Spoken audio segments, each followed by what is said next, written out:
conservatives were put in an awkward position when President Donald Trump won the election. It's not fair to argue that anti-Trump conservatives are cynically hedging their bets if they approve of something he does, argues columnist Erica Grieder. Conservatives were put in an awkward position when President. Recently, conservative writers have been arguing ferociously among themselves about how those who opposed the election of Donald Trump should write about his presidency. The debate began December 18, when National Review's Charles C.W. Cooke published a critique of The Washington Post's Jennifer Rubin, in which he argues that she has become one of the Trump-obsessed zealots she herself often criticizes.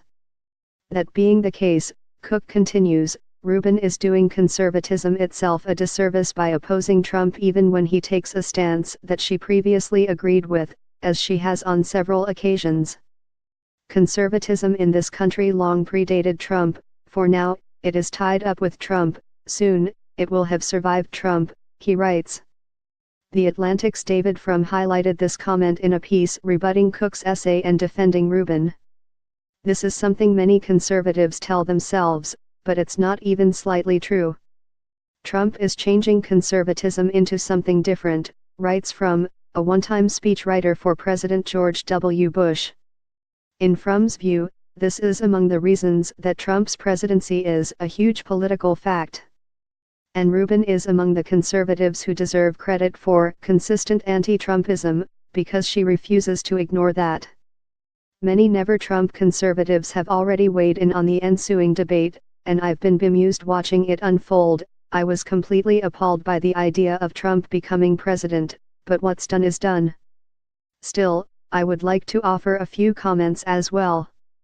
The first is that from a journalistic perspective, the question at hand has a straightforward answer. People who offer commentary about American politics from a conservative perspective, or a progressive one, should do so fairly, accurately, and independently. I realize many pundits don't, but still. Conservatives who openly opposed Trump were put in an awkward situation when he won the election. Frum is correct that many have succumbed to market pressure since then and decided to focus on other fights if they can't bring themselves to do an about-face on the president. Stoic conservatives. But never-Trump conservatives who have resisted the temptation to conceal their opinions about the Trump presidency don't deserve a medal, if giving opinions is nonetheless their job. Nor would it be fair to say that an anti-Trump conservative like Cooke is cynically hedging his bets, or changing his position, if he occasionally approves of something Trump does. I've done so myself, from time to time, and I wish I had more occasion to do so, because although I was opposed to Trump from the outset of the Republican primaries, I'm nonetheless aware that he won. To read this article in one of Houston's most spoken languages, click on the button below. That brings me to my second point, which is that my sense, from watching the debate unfold, is that the conservatives who agree with Cooke aren't less principled than the never-Trump hardliners, they're just more stoic. And that makes sense, frankly, given that the National Review's editors were definitely among the conservatives who genuinely did not want Trump to become president. So far, conservative voters seem to like him just fine, they wrote in March 2016, when they endorsed Ted Cruz. The editors acknowledged that many Republicans feel differently and urged everyone to focus on the big picture. What matters now is that Cruz is a talented and committed conservative. He is also Republicans' best chance for keeping their presidential nomination from going to someone with low character and worse principles. Taking risks. The latter point was clearly true, at that juncture in the primary. Republicans who ignored it were the ones who were willing to take the risk.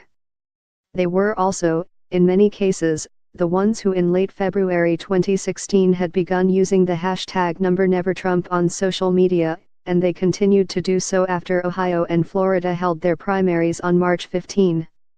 So although today's never-Trump hardliners might be sincerely appalled by Trump's behavior as president, it's not really a surprise that they are less sanguine than the conservatives who anticipated the risk before they did. And some of those conservatives, I think, are still underestimating the risk. Will conservatism escape Trump unscathed? Of course not. He's already changed it.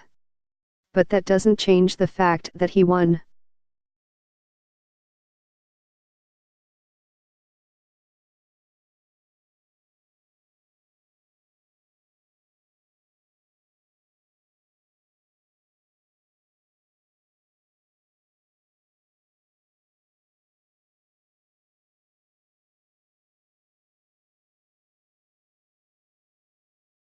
Yeah.